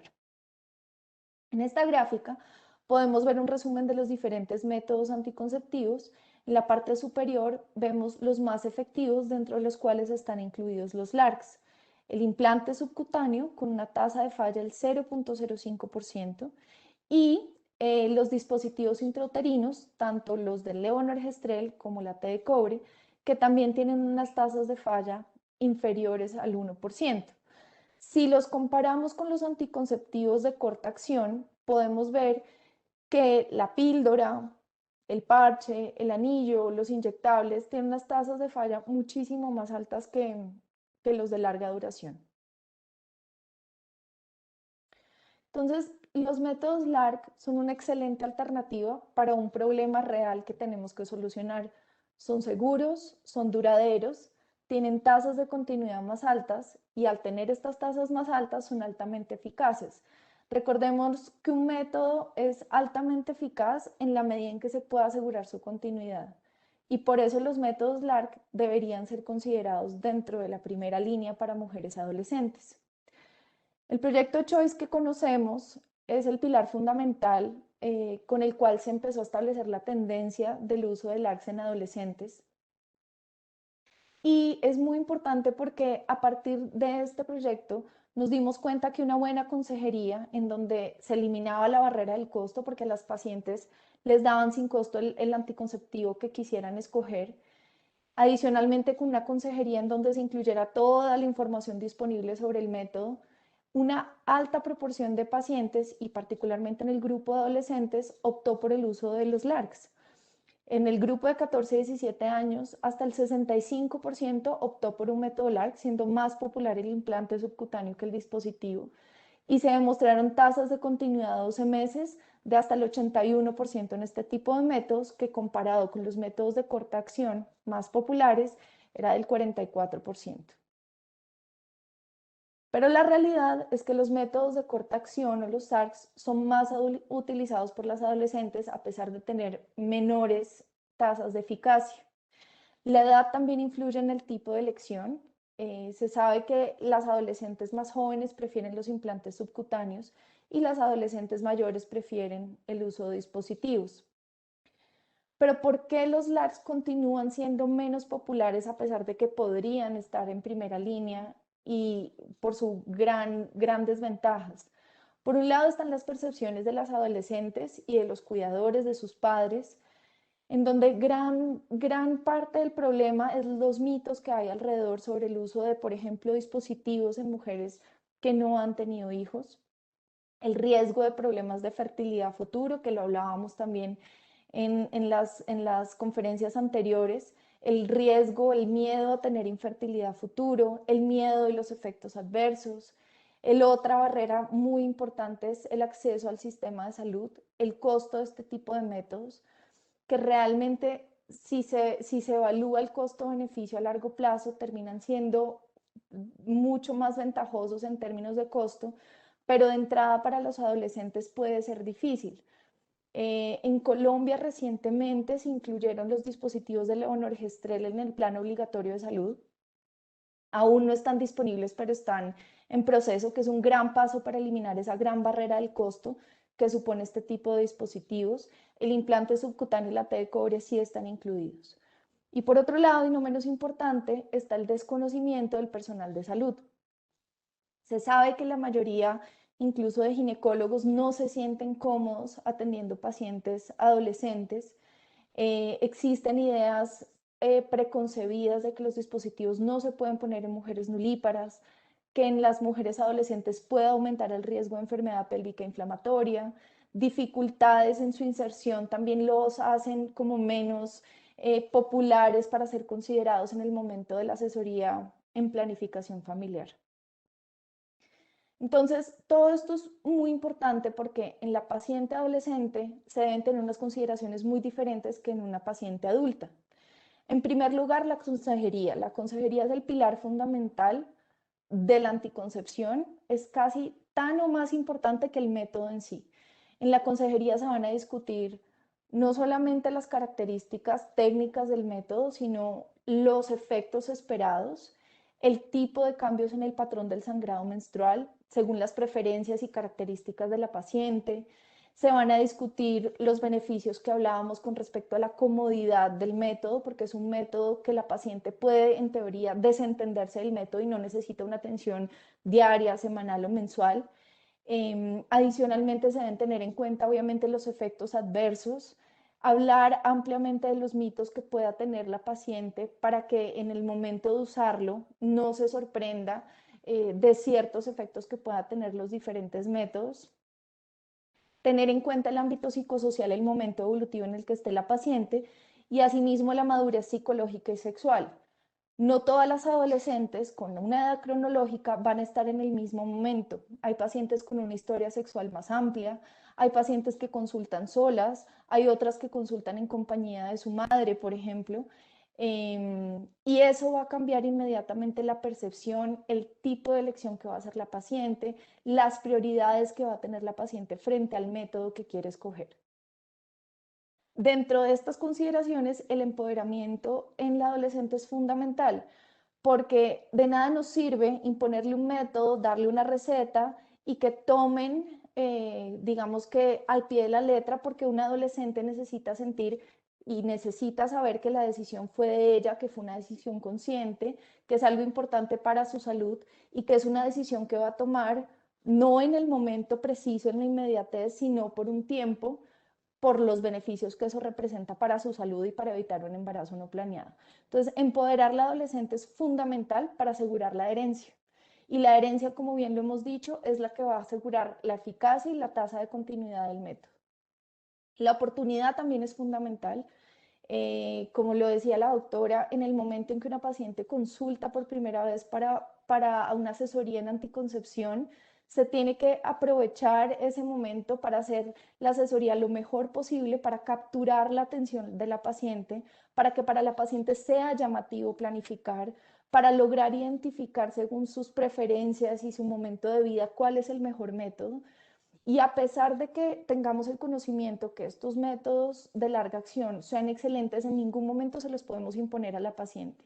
Le debemos exponer a la paciente todos los beneficios que tienen, pero es la paciente a la final la que lo tiene que decidir. Se habla mucho del inicio rápido o el quick start de los anticonceptivos, pero es evidente que este tipo de métodos es muy difícil iniciarlos en una primera consulta, en donde la paciente seguramente viene con temor, viene tímida, no sabe muy bien qué va a esperar de la consulta.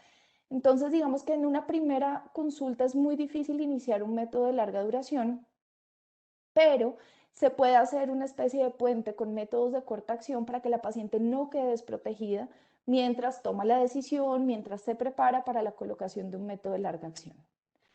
Y finalmente la confidencialidad. Es fundamental que el espacio de la consulta sea un sitio seguro para la paciente, que en la relación médico-paciente la paciente se sienta tranquila, se sienta cómoda y que le podamos asegurar la confidencialidad hasta tanto ella lo solicite. Dentro de las cosas importantísimas para tener en cuenta en cualquier paciente, pero sobre todo en las adolescentes, son los criterios de la OMS para determinar si un método está indicado en una determinada paciente. Y como podemos ver, la edad no es una contraindicación para ninguno de los implantes subcutáneos como levonorgestrel o etonogestrel y tampoco lo es para los dispositivos intrauterinos. Y ahí derribamos una de las ideas preconcebidas que se puede tener, que en adolescentes no se puedan utilizar los dispositivos intrauterinos. Asimismo, la paridad no es una contraindicación para el uso de este tipo de métodos. Otro de los mitos que está relacionado con el aumento, la ganancia de peso corporal, sobre todo con los implantes subcutáneos o con los dispositivos hormonales, tampoco es una contraindicación para utilizarlos. En cuanto a eventos tromboembólicos, la única contraindicación sería un evento agudo, pero como podemos ver, ni la historia pasada de un evento tromboembólico, ni el antecedente de trombofilias son contraindicaciones para el uso de ninguno de estos tres métodos. Las enfermedades reumatológicas como el lupus se pueden en este tipo de pacientes utilizar. En los únicos casos en donde no se recomienda es cuando hay anticuerpos antifosfolípidos positivos. En pacientes diabéticas, también como lo mencionábamos para los métodos hormonales de corta acción, se puede utilizar sin problema, aún con enfermedad vascular, siempre y cuando tengan un buen control metabólico. Y en la enfermedad tiroidea no hay tampoco ninguna contraindicación para utilizarlos. En pacientes que sufren de cefalea, particularmente migraña, está contraindicado el uso de los dispositivos de levonorgestrel y de los implantes subcutáneos para las pacientes que tienen migraña con aura. En este tipo de pacientes sí se debe evitar. En pacientes con epilepsia, aún en tratamiento anticonvulsivante, no hay ninguna contraindicación para utilizarlo. Y en pacientes con patología mamaria, que es a veces una consulta frecuente en las adolescentes, patología mamaria benigna o que tengan historia familiar de cáncer de seno, que es otro de los mitos que muchas veces están alrededor del uso de este tipo de métodos hormonales, no hay contraindicación para utilizarlos tampoco. Ya hablando como en más detalle de los dispositivos intrauterinos, pues tenemos la muy conocida T de cobre. Sabemos que dura 10 años. El tubo de inserción es muy similar al del Mirena, que vamos a hablar después, que es de 4 milímetros. Y tiene la ventaja de que el inicio de la efectividad anticonceptiva es inmediata. Sabemos también que se puede usar como anticoncepción de emergencia dentro de las primeras 120 horas, que es otro, digamos, valor agregado que tiene la T de cobre. Dentro de las contraindicaciones se ha hablado mucho de las pacientes que tienen sangrados menstruales abundantes o que tienen dismenorrea. Podría ser una contraindicación relativa y es muy importante en la consejería mencionarle esto a la paciente porque podría ser es una de las causas principales pues de discontinuidad del método. Por supuesto, dentro de las contraindicaciones absolutas para todos los dispositivos es que existe una infección activa o que sea una paciente con conductas de riesgo dentro de lo que evaluemos en la anamnesis de su historia sexual para enfermedades de transmisión sexual. Sobre esto no hay una evidencia clara que sea necesario tomar pruebas, sobre todo para clamidia, que es la que más se asocia con infección pélvica relacionada con dispositivo. No es necesario tomar la prueba siempre, pero sí es importante que en pacientes que tengan alto riesgo evitar su uso y siempre recomendar la doble protección con preservativo. Dentro de los efectos adversos, como lo decíamos, la hemorragia uterina normal, usualmente los primeros 3 a 6 meses, y después de este tiempo generalmente se estabiliza y la dismenorrea.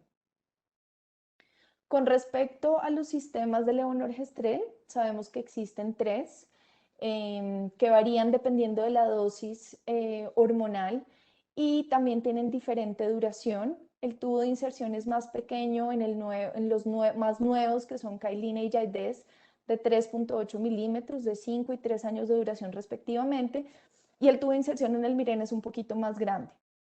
En estos tipos de dispositivos, el inicio de la efectividad anticonceptiva es inmediata siempre y cuando se ponga entre los primeros 7 días del ciclo menstrual, es decir, con la menstruación. Sobre este tema del inicio o de la inserción del dispositivo durante la menstruación, no es un requisito, pero digamos que en mi experiencia sí le da a uno la certeza que la paciente no va a estar embarazada y le va a dar a uno más tranquilidad poder hacer la inserción del dispositivo con seguridad. Los sistemas de levonorgestrel tienen evidencia porque disminuyen el volumen del sangrado menstrual, principalmente con el Mirena, puede ser de hasta el 90%. La incidencia de amenorrea durante el primer año de uso también es mayor con Mirena, alcanzando como en un 40% de pacientes durante el primer año pueden estar en amenorrea, y con Jaidez el 12%. Aquí nuevamente en el tema de la consejería es fundamental porque dependiendo de la tendencia que la paciente desee para sus sangrados menstruales, para sus ciclos, una paciente que digamos prefiera tener ciclos regulares, no le vamos a recomendar Mirena o Cailina, sino que vamos a preferir un Jaidez y viceversa. Los sistemas de levonorgestrel también tienen evidencia para disminuir la dismenorrea, y aunque los efectos adversos no son muy frecuentes, se pueden ver en una proporción de pacientes. El spotting usualmente es los primeros 3 a 6 meses de uso, hasta en el 5% de pacientes. Algunas pacientes con acné pueden presentar exacerbación del acné, o pacientes que no tenían acné previamente pueden empezar con acné, entonces esto es muy importante tenerlo en cuenta. Con respecto a cefalea, lo que decíamos, siempre y cuando sea cefalea no migrañosa o sin aura, puede estar indicado, pero en las pacientes que tienen migraña con aura sí es mejor evitarlo. En una baja proporción de pacientes puede haber mastalgia, pero no está contraindicado en pacientes con enfermedad mamaria benigna. Y otro tema importante con los dispositivos es que se ha pensado que se asocian con una mayor incidencia de quistes ováricos simples, hasta en el 13% de las pacientes se pueden presentar. Pero aquí es importante recordar que el mecanismo de acción de los dispositivos no es generar anovulación.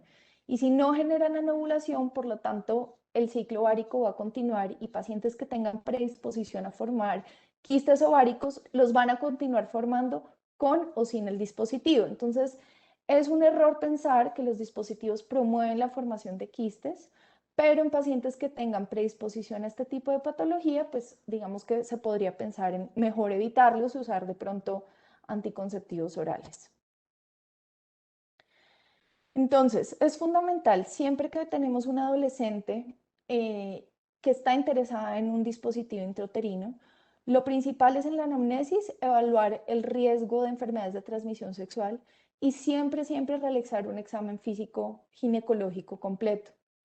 Para la inserción, como lo decíamos en el momento de la inserción, no necesariamente tiene que ser durante el sangrado menstrual, pero eso le va a dar la certeza al profesional de que la paciente no va a estar embarazada. Entonces, en ese sentido, se puede mantener esa recomendación, aunque no es absoluta. El examen ginecológico va a permitirle también evaluar no solamente la parte anatómica de la parte ginecológica de la paciente, sino que va a evaluar si la paciente realmente tiene la madurez psicológica para poder permitir ese tipo de examen.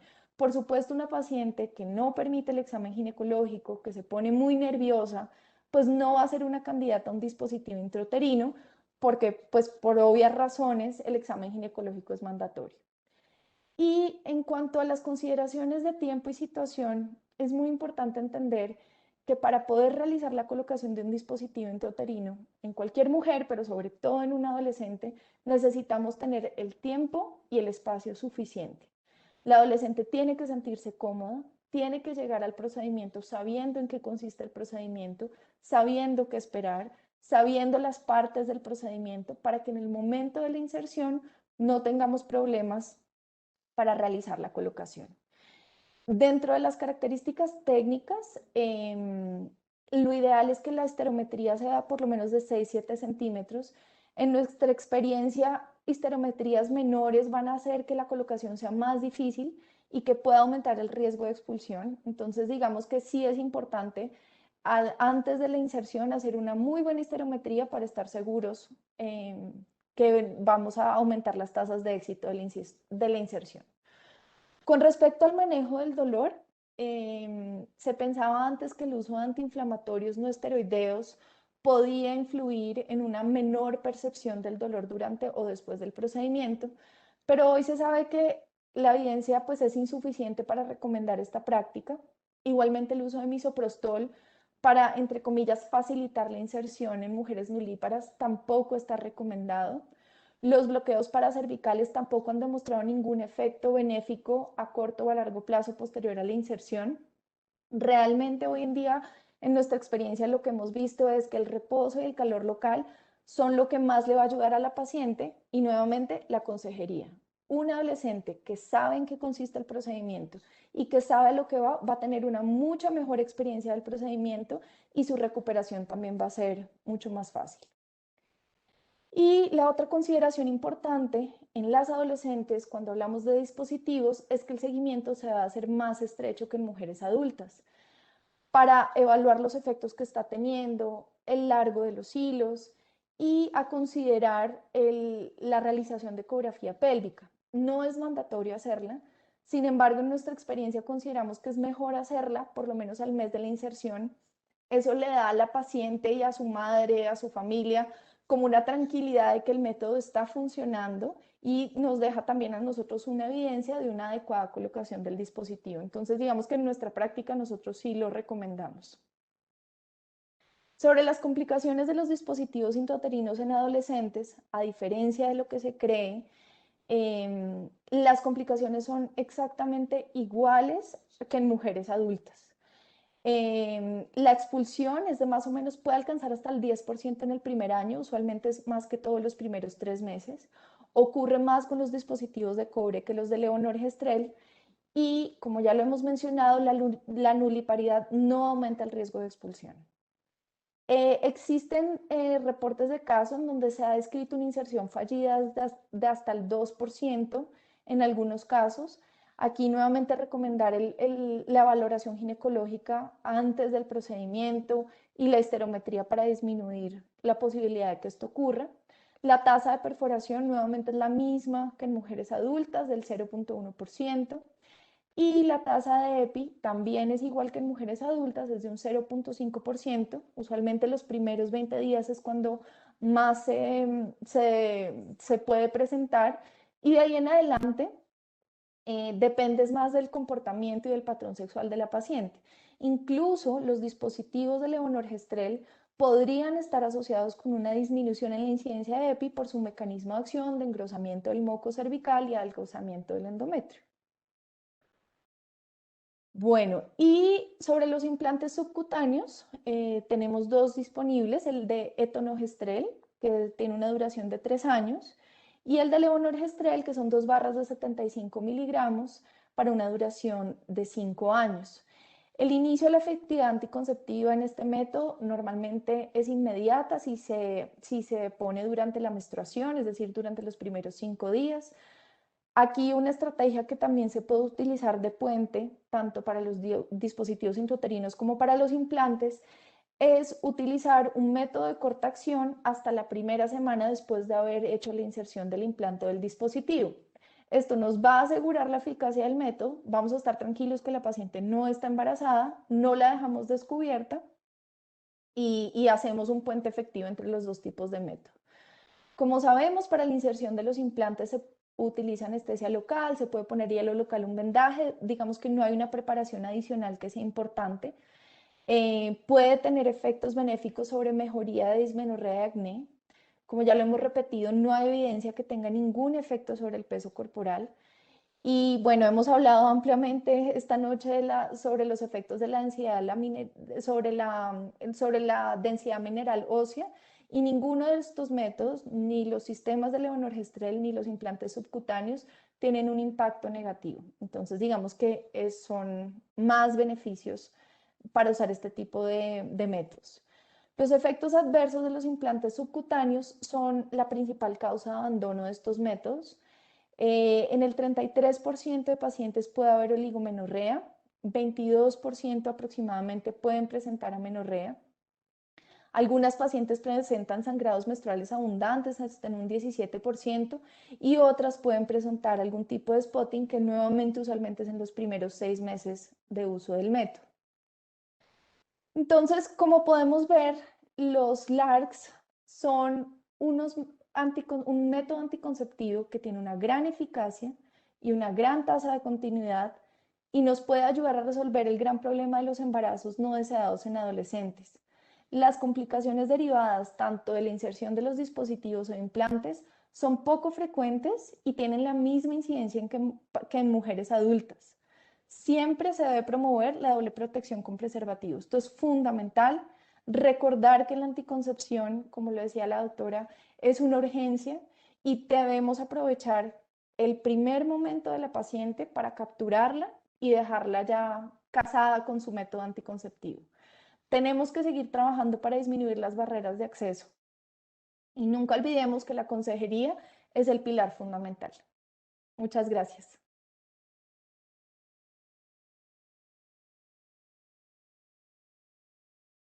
Muchísimas gracias, doctora Ángela. Excelente presentación. Vamos a dar inicio ahora a la parte de preguntas. Seguimos recibiendo sus preguntas, sus inquietudes. Entonces, por favor, envíenoslas por el chat. Vamos a comenzar con la doctora Silvia. Doctora Silvia, ¿qué impacto tienen los anticonceptivos orales sobre la fisiología de las adolescentes con síndrome de ovario poliquístico? Bueno, acá es el plato gordo de los adolescentes, porque la verdad que los anticonceptivos orales están considerados una de las primeras alternativas de tratamiento en las adolescentes, básicamente porque nos traen muchos beneficios. Para el adolescente, la irregularidad menstrual, de pasar de ser regular a ser regular, sea por el anticonceptivo o sea por la medida que sea, es algo que hace a la calidad de vida. Yo siempre digo, no va a ser ni más sana ni más enferma, pero claramente es más cómodo menstruar todos los meses y saber cuándo le va a venir que venga cada 3 o 4 meses. Por otro lado, nos dan una anticoncepción de altísima eficacia, cómoda, fácil de tomar. Y además, el gran beneficio para aquellas adolescentes que tienen poliquistosis y síntomas de hiperandrogenismo, hay un claro beneficio en reducción del acné y en reducción del vello. Y además, a largo plazo, también nos protegen al endometrio de la estimulación permanente de esa anovulación que nos da todo el tiempo estrógenos sin la oposición de la progesterona. Así que realmente nos sirven para mucho en la poliquistosis de ovario. Perfecto, muchas gracias.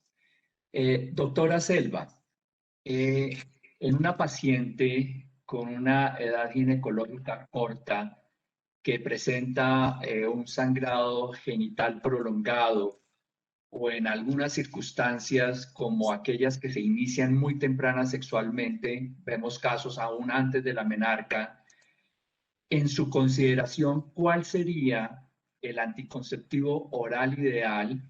¿Con qué dosis y qué componentes? Bien, en primer lugar, como dije, si bien se va a llevar un método anticonceptivo a la jovencita, tenemos que valorar esas causas de ese sangrado menstrual excesivo, que muchas veces es fisiológico, pero no olvidemos lo que comenté en la presentación, el diagnóstico tardío de las causas hematológicas. En ese caso, lo ideal es un anticonceptivo con 30 de etinilestradiol y elegir una progestina que estabilice mejor el endometrio, que puede ser el levonorgestrel o incluso el dienogés. Son excelentes. En algunas circunstancias, a pesar de esta elección, puede haber sangrados abundantes igual a pesar del método. Esto es lo que aprendemos con lo que decimos la clínica diaria, ¿verdad? Porque una cosa está lo que decimos que aparece en los artículos que hemos aprendido, ¿verdad?, desde el punto de vista fisiológico, y otra cosa es la práctica.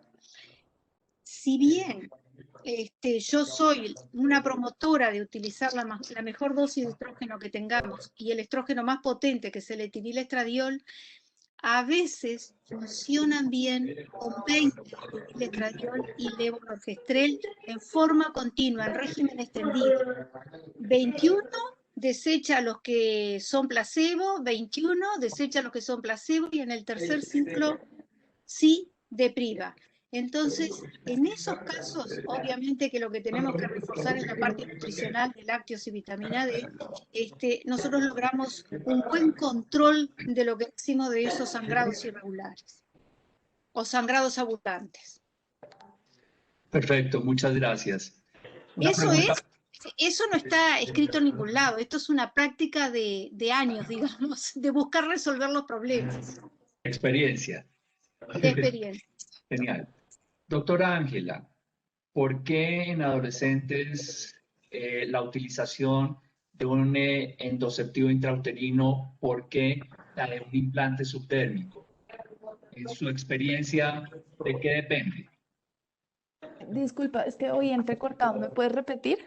Sí. En tu experiencia, ¿por qué elegir un endoceptivo intrauterino en un adolescente o por qué elegir un implante subdérmico? ¿De qué depende? ¿Cuál sería la razón? Es una excelente pregunta y va a depender muchísimo del contexto de la paciente, de su entorno psicosocial, de su madurez cerebral y psicológica, de si es, digamos que, de la percepción propia de la paciente y de su preferencia. El implante subcutáneo sabemos que tiene la ventaja que en términos de seguridad, que es el más seguro porque se introduce y no hay que hacer absolutamente nada más que eso. Entonces, digamos que eso tendría a favor el implante subcutáneo sobre los dispositivos intrauterinos. Pero en pacientes que de pronto tengan la preocupación de controlar su patrón de sangrado menstrual, que tengan dismenorrea, que tengan menstruaciones abundantes, que les preocupe tener irregularidad menstrual, de pronto el dispositivo sería una mejor elección. Y adicionalmente, tener en cuenta que los adolescentes jóvenes usualmente prefieren los implantes subcutáneos cuando van a las asesorías de anticoncepción con sus madres, con sus cuidadores. Los padres también, digamos que son más reacios a los dispositivos que los implantes subcutáneos y las adolescentes mayores, pues usualmente digamos que les parecen o prefieren usar los métodos intrauterinos. Y adicionalmente, por supuesto, tener en cuenta el riesgo de enfermedades de transmisión sexual, que en una paciente que tenga un riesgo elevado, pues va a ser mejor el implante que el dispositivo. Gracias. Doctora Silvia, en una paciente obesa, ¿tendría algún beneficio superior el utilizar un estrógeno natural en pacientes pensando en disminuir el riesgo de tromboembolismo pulmonar? Bueno, esa fue una pregunta que nos ilusionaba mucho cuando aparecieron hace un par de años atrás los anticonceptivos con estrógenos naturales. Los primeros estudios, cuando se evalúan los parámetros hemostáticos, mostraron un mejor perfil, los anticonceptivos que tenían 17-beta-estradiol o valerato de estradiol, comparado con los anticonceptivos tradicionales con etilenestradiol. Había menos aumento de los factores protrombóticos y una menor disminución de los factores fibrinolíticos. Sin embargo, esos marcadores que son surrogantes, después tenemos que verlos en la cancha, tenemos que ver cómo actúan y ver realmente si en la vida real, in vivo, efectivamente eso se traduce en una menor incidencia de eventos trombóticos. Y esa respuesta nos la dio el estudio INAS Score, que fue publicado, no me acuerdo si 2016, por ahí más o menos por esa fecha, y realmente no nos dio la ilusión de tener un anticonceptivo con menor incidencia de eventos trombóticos. Sí hubo menor de eventos trombóticos arteriales y hubo una tendencia a ver menor número de eventos trombóticos, pero la diferencia no fue estadísticamente significativa. Con lo cual, hoy todavía no podemos hacer una prescripción preferencial para mujeres con factores de riesgo, como en el caso de la obesidad, con uno u otro anticonceptivo. La verdad es que lamentablemente tenemos que considerar el anticonceptivo que tengamos a mano, el anticonceptivo que sepamos que la adolescente va a hacer un buen uso, va a tener una buena compliance, y en ese sentido vamos a elegir aquel que le produzca menos efectos adversos, porque claramente la compliance está relacionado con los efectos adversos. Un anticonceptivo que la mujer se siente cómoda, segura, que le trae otros beneficios no contraceptivos, es un anticonceptivo que se va a tomar adecuadamente y es un anticonceptivo que nos va a evitar el embarazo no planificado. A la inversa, un anticonceptivo que provoca efectos adversos, que es difícil de tomar, que le produzca molestias, es un anticonceptivo que se puede abandonar de un día para otro y va a exponer al adolescente al riesgo potencial de un embarazo no planificado. Muchas gracias. Continuando con los anticonceptivos a base de estrona, bien sabemos que una de las principales causas de abandono del método es la falta de control de ciclos. En su experiencia, ¿ha visto que hay un menor control de ciclo o pacientes que entran utilizando preparados de estrógenos naturales? Perdón, para mí era... No, porque Para Selva. Se entrecortó mucho. Sí, se entrecortó. Yo uso mucho los anticonceptivos con estrógenos naturales, pero no en la adolescencia. No en la adolescencia. Porque la carga estrogénica es muy bajita en ese caso, salvo situaciones particulares. Y realmente en otra población son fantásticos. No hay trastornos del ciclo, porque la inducción de proliferación endometrial es muy baja y el nomegestrol o el dienogés, que tienen uno u otro que vienen con el fenilestradiol, son progestinas muy potentes y prácticamente dejan un endometrio que los he seguido ecográficamente muy bajito y la deprivación es muy poca. Es más, las dificultades que he tenido es porque vienen creyendo que están embarazadas porque no han menstruado. Y hay que advertirles que el sangrado o es muy bajo o no aparece. No he tenido spotting con este tipo de anticonceptivos. Muchas gracias. Doctora Ángela, ¿por qué endoceptivos intrauterinos de mayor carga o de menor carga? ¿Cuál sería su elección y por qué? Bueno, en primer lugar, los de mayor carga como el Mirena, hay que tener en cuenta que el diámetro del tubo de inserción es mayor. Entonces, digamos, en un adolescente joven puede ser más incómoda la postura. Entonces, esa sería una diferencia. La segunda sería en la preferencia de la paciente o lo que queremos lograr en la paciente. Si la paciente tiene sangrados menstruales muy abundantes, la dismenorrea es una constante, de pronto los de mayor carga le van a servir mucho más para el control del sangrado e incluso pues permitir que entren a menorrea. Hay pacientes, como lo mencionábamos ahorita, que se van a sentir incómodas si tienen amenorrea o oligomenorrea y van a preferir la normalización de los ciclos. Entonces, en ese caso, un dispositivo de una menor dosis pues sería el ideal en esa paciente. Ok. Doctora Silvia, evaluando el beneficio anovulatorio que nos dan los anticonceptivos, ¿en un adolescente podría tener igualmente un beneficio hablando de la reserva ovárica? ¿Presentaría un beneficio en comparación a las que no utilizan un método hormonal? Uy, Germán, sabes muy bien sé muy bien por qué me haces esa pregunta. Bueno, no, esto es un concepto que está a veces difundido entre algunos endocrinólogos y algunos ginecólogos también, el concepto de que como no ovulo, me guardo la reserva ovárica. La verdad que esto sería genial si esto ocurriera. Le damos a todas las mujeres, ahora que la moda, la tendencia es a buscar embarazos después de los 35, después de los 40, le damos anticonceptivos a todas las chicas de los 20 a los 35 y a partir de ahí las hacemos buscar de los 35 a las 60. Lamentablemente esto no es así. Nosotros sabemos que todos los folículos comienza ya su destrucción desde la etapa embrionaria. Ya al momento de nacer tenemos bastante menos de los que teníamos en la mitad del embarazo y cuando la mujer llega a la menarca le queda un 15% de lo que tenía.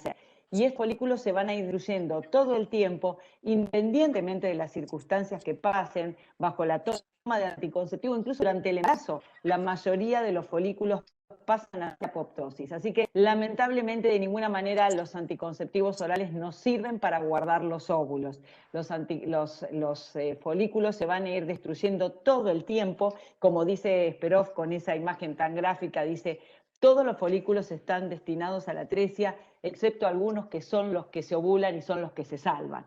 Así que lamentablemente, en ese sentido, los anticonceptivos no nos ayudan. Tomemos o no tomemos anticonceptivos, vamos a ir perdiendo los óvulos. Lo que sí les aclaro muchas veces a las mujeres cuando hago también reproducciones, me consultan por ese lado: uy, la pucha, si hubiera sabido que tenía dificultad para quedar embarazada, no hubiera tomado anticonceptivos. ¿No será que los anticonceptivos me dañaron? Claramente, como dije en la charla, no afectan la fertilidad a futuro. No gastan más óvulos, pero tampoco los guardan. Muchísimas gracias. Doctora Selva, pacientes depresivos, ¿qué protesta Se escucha muy entrecortado. ¿Podés repetir? Sí, señora. En una paciente adolescente depresiva, a la hora de elegir un anticonceptivo oral combinado, ¿qué progestágeno usted recomienda? Bueno, una de las evidencias que ha mostrado la investigación en cuanto a las progestinas fundamentalmente fue con el síndrome de tensión premenstrual, con depresión, cuando se empezó a usar la drospirenona. En esas pacientes creo que lo más indicado sería utilizar un compuesto hormonal que contenga drospirenona y ver la respuesta de la paciente. No, muchas veces no depende tanto del anticonceptivo como vimos en algunos artículos y otros más que revisé, porque realmente es una preocupación y sobre todo una preocupación desde el año pasado, porque han aparecido muchas adolescentes con síndromes depresivos que estaban subyacentes y se iban a expresar más adelante, y la pandemia con todas las restricciones lo motivó su aparición. Creo que es más del resorte del psicólogo y de la adecuada evaluación de las bases de esa depresión más que del uso del anticonceptivo. Lo que nosotros tenemos que asegurarle a esa jovencita que tiene la angustia de no tener un embarazo no intencional es asegurarle que este anticonceptivo la protege y que no haya interferencia con los compuestos, con los psicofármacos que esté utilizando en ese momento. Muchas gracias. Doctora Ángela, una paciente que solicita el retiro de un implante subdérmico por mal control de ciclo, ¿usted en algún momento le recomendaría la colocación, la inserción de un endoceptivo intrauterino? Sí, por supuesto. Digamos que es una paciente que escogió el implante subcutáneo porque desea un método de larga duración y la razón de suspenderlo es el mal control del ciclo, y como lo decíamos, los dispositivos, los sistemas de levonorgestrel pueden ayudar muchísimo. Ahora, si digamos que lo que la paciente quiere es tener menstruaciones normales, pues, o sea, mensuales, posiblemente nos tocaría optar por un sistema de dosis baja y no por el sistema de dosis más altas. Pero hacer el puente entre un implante subcutáneo y un dispositivo intrauterino es una muy buena opción, explicándole a la paciente cuáles son como los beneficios y los efectos que va a tener para que no vuelva a tener, digamos, una sorpresa en ese sentido. Muchísimas gracias. Vamos a hacer la última tanda de preguntas, desafortunadamente, porque el tiempo se nos va. Esta es una pregunta para la doctora Silvia. ¿Cuándo utilizar un preparado a base de solo progestágeno en adolescentes? Escuché la pregunta. ¿Cuándo utilizar durante la adolescencia un preparado a base de solo progestágeno?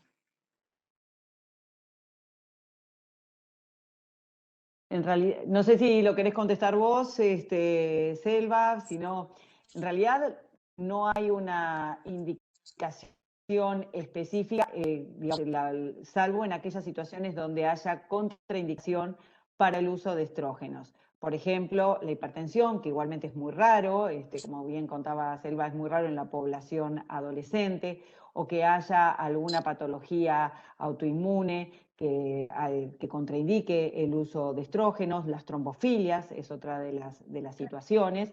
Y Selva también había comentado algunas más, no sé si me la estabas preguntando a mí o no, porque se me entrecortó todo en ese momento. Sí, sí, Para sí. vos.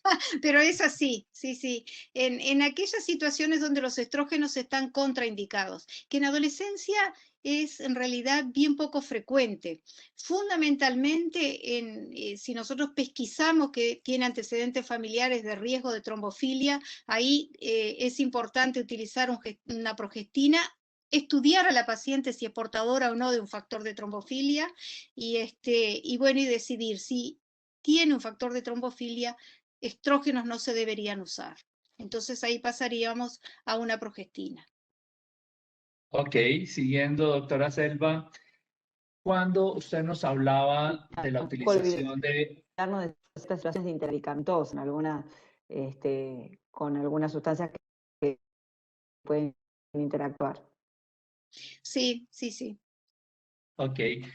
Doctora Selva, usted nos hablaba de los métodos extendidos en adolescentes, pero ¿cuál sería su indicación? ¿En qué momento sería la mejor elección? En realidad pueden ser utilizados en cualquier momento. Ya te digo, en mi país no hay los compuestos que vienen con 87 comprimidos, con 120 comprimidos, que son los regímenes extendidos, donde aparecen menstruaciones 2 veces al año o 1 vez al año. Lo que nosotros hacemos, y yo personalmente hago, es una especie de artesanía. Uso los compuestos monofásicos que tienen 21 comprimidos y 7 placebo, o 24 comprimidos activos y 4 placebo, elimino los placebos, les doy 3 ciclos y descaman el tercero. Me aseguro que la chica va a tener sangrados, que son muy escasos, 4 veces al año. Y eso es excelente, fundamentalmente para aquellas pacientes que tienen dismenorrea, que de pronto han tenido sangrados irregulares, que tienen cefaleas no migrañosas. Muchas veces las cefaleas aparecen en el periodo de fluctuación hormonal, en ese periodo de placebo. Cuando nosotros hacemos el régimen extendido, desaparece la cefalea y va a aparecer en el momento que haga la deprivación, que le decimos, bueno, es una cefalea que aparece 4 veces al año y no cada mes en que hace la deprivación. Gracias. No ocasiona ni infertilidad, ni la sangre se va a la cabeza, ni se va a ningún lado. Simplemente el endometrio no descama y le da una libertad de no tener sangrados, de tener todos los días prácticamente libres de, bueno, disminución de cantidad de apósitos utilizados, disminución de pérdida de sangre, mejor corrección de la anemia. O sea, es un sinfín de ventajas. Y a su vez tiene otras ventajas que no hablamos, que es la disminución por inhibir la ovulación en estas jovencitas, la disminución de la incidencia del cáncer de ovario cuando usan anticonceptivos hormonales. Muchas gracias. Y ya para terminar, doctora Ángela, úteros, arcuatos y dispositivos intrauterinos. Definitivamente cualquier alteración en la anatomía es una contraindicación absoluta para la colocación de cualquier dispositivo. Aunque no es una recomendación de rutina, yo sí creo que es importante, sobre todo en las adolescentes jóvenes, hacerles una ecografía pélvica previo a planear la inserción, porque obviamente va a aumentar el riesgo de expulsión, de perforación uterina. Entonces, sí, no, definitivamente las alteraciones estructurales son una contraindicación absoluta para los dispositivos. Muchas gracias. Bueno, pues agradecerles a cada uno. Realmente excelentes las presentaciones, nos resolvieron muchas dudas, muchas inquietudes y bueno, lo único es que nos dejaron con muchas ganas de volverlas a invitar a una reunión de estas. Muchas gracias de verdad por todos sus aportes y bueno, bienvenida a la GICE Ginecología, Endocrinología Ginecológica, siempre será su amiga y bienvenidos, ojalá pudiéramos hacer muchas cosas en conjunto y bueno, muchas gracias. Doctor Rueda, por favor, adelante. Ha sido un gusto participar, muy lindo verlos a través de la pantalla, igual es muy lindo esta reunión y ojalá haya servido para la audiencia. Y bueno, a las órdenes, nos encanta vernos. Muchas gracias. Muchas gracias. Selva, la verdad que fue un placer compartir con ustedes y espero que esta situación termine a la brevedad y nos podamos juntar de verdad. Prefiero porque tengo muy lindos recuerdos de allá y si no, encantada de ir a Punta del Este, igual Selva, me encantaría. Creo que en este momento, con tal de salir, vamos a cualquier lado. Acá las esperamos. Para nosotros y para mí en particular, un honor haber podido compartir con ustedes. Gracias. Bueno, pues muchas gracias. Esto cierra el evento, doctora Selva, doctora Silvia, doctora Ángela y obviamente doctor Germán. Creo que ha sido una noche maravillosa, nos han aclarado muchísimas dudas, se han despejado muchos mitos, nos llevamos para nuestra casa y nuestra práctica realmente elementos muy valiosos sobre un tema que realmente pienso que tenemos que seguir profundizando y consolidando.